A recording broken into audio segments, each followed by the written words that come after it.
Now, I understand that that's something that is a blessing for you, but at the same time, you don't want people to think that that's all you do. No, it was just to like I said before, the true martial arts is, you know, to get people down to the school and to teach them about fighting and to learn about themselves and to learn about life.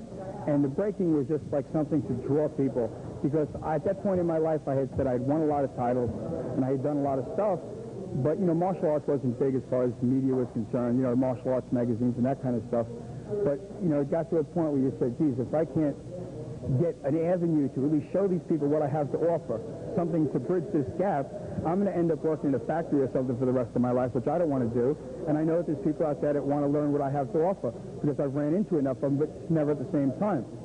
So I just, you know, got to a point in my life where I said, they wanted me to do demonstrations, and I was really always against it. I always felt that it was such a sensational aspect of the martial arts. I didn't want people to judge by that.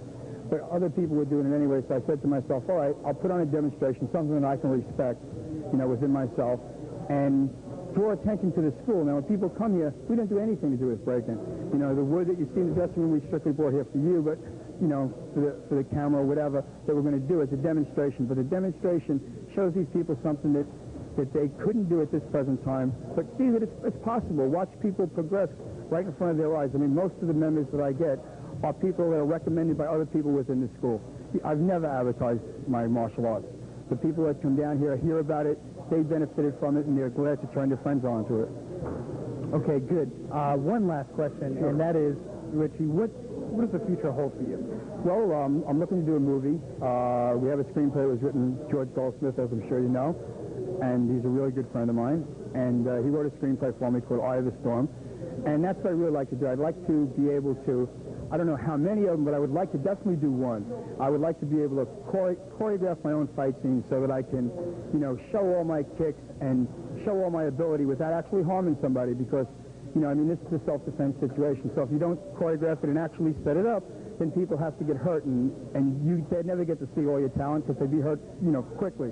You know, so in the film you can set it up not to make it look hokey, but you can set it up so that you can get off enough techniques, still keeping it realistic, where if you throw blows to certain areas of the body, they would realistically go in certain positions. But, you know, obviously you can't hit a person 10 times to the face and have them still stand up.